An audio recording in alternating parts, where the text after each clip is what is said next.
The world's richest man hid his identity and worked as a security guard in his own neighborhood. Even his own son, Cody, who was a CEO, didn't know Sean's real identity. In order to let his father come home and enjoy life, Cody not only came personally to pick him up, but also bought him 4 luxury cars and 8 mansions, and even hired 10 nannies to take care of him. But Sean directly refused his son's kindness after hearing it, saying bluntly that he liked being a security guard. Here, he could find the value of his life. He hoped his son wouldn't interfere with his life. But Cody was about to enter the new energy market, and even Mike from New York was coming to discuss cooperation with him. He didn't want people to see that his own father was a security guard, so he insisted on making his father quit the security job. After hearing Mike's name, he froze for a moment, since the other was the father of automobiles and also his good friend. He couldn't let his son lose face over this. So he resigned right away and even asked his son's driver to take him to a class reunion. Meanwhile, at the class reunion, Thomas was still mocking Sean's identity, saying that after all these years, he was still just a security guard. But just as the words left his mouth, Sean arrived in a luxury car. When everyone saw the luxury car pull up, they all rushed forward to flatter, but they didn't expect to see Sean sitting inside. Thomas was shocked when he saw it, thinking the luxury car belonged to Sean. But when he heard Sean deny it, Thomas let out a sigh of relief, arrogantly mocking Sean, saying he couldn't afford such an expensive car. But Sean didn't argue with him. Instead, he invited them to eat sweet potatoes he grew himself. But Thomas didn't appreciate it, thinking eating sweet potatoes would lower his status. Besides, this 10-star hotel didn't allow outside food to be brought in. He mocked Sean, saying he was only destined to eat sweet potatoes and told him to take them home and eat them himself. After saying that, he led everyone into the hotel. Then Sean, in front of everyone, handed the sweet potatoes he brought to the waiter, asking them to help cook them. Unexpectedly, he was refused. Even his classmates on the side mocked Sean.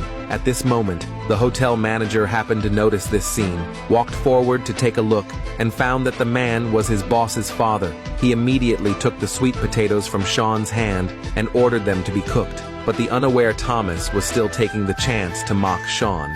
But what he didn't know was that this hotel belonged to Sean's son. After that, everyone went to the private room to eat. The classmates saw that Thomas had a successful career, so they all started flattering him. They not only praised his success, but also praised him for having a capable child, unlike them, who were old and couldn't even find jobs. Even their kids were disobedient, either unable to find good jobs or just staying home playing video games all day. Thomas proudly said after hearing this that he would recommend his classmates' kids to work at his son's company. After all, that was a top 10 global corporation. Everyone was excited after hearing that. They didn't expect Thomas's son to be so impressive. He was already a vice president of the corporation. When Sean heard the corporation's name, he froze for a moment.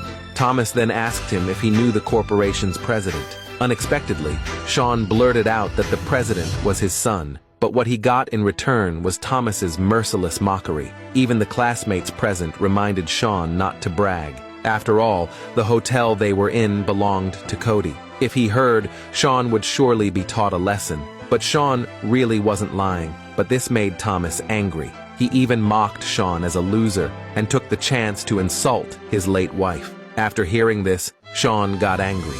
He would not allow anyone to trample on his wife. He immediately slapped the self-righteous Thomas and told him to apologize to his wife. Thomas saw that Sean was not someone to mess with, so he gave in right away. But since Sean had hit him, he wasn't going to let it go. He immediately called his son, saying directly that he had been hit, and told him to hurry over to back him up.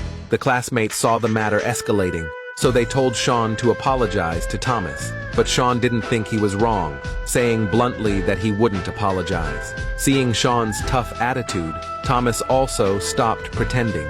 He said directly that now was not like school. Now society was all about money and connections. People like Sean, who had no money and loved to brag, were destined to face retribution sooner or later.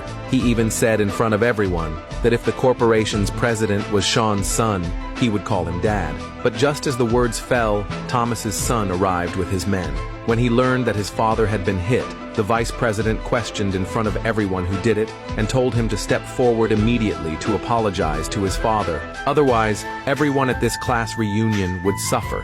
Then Thomas, relying on his son's power, ordered Sean to kneel down and apologize, and in front of everyone, say that he was an idiot. But just as the words fell, Sean directly refused Thomas. The vice president saw this and immediately ordered his men to take Sean away. But when everyone saw his face, they were stunned on the spot. The vice president looked confused when he saw this, until Sean turned his head around. Only then did he realize in shock that the man was his boss's father. He then revealed Sean's identity in front of everyone and apologized to Sean for what his father did. But Thomas looked utterly incredulous after hearing this. He couldn't believe this fact and even questioned his son's words. When he once again heard the truth from his son, he regretfully knelt before Sean to apologize and begged Sean not to make things hard for his son because of this. After all, it hadn't been easy for him to get to his position today, but Sean ignored him, leaving the banquet without saying a word. It was only then that Thomas realized they were finished.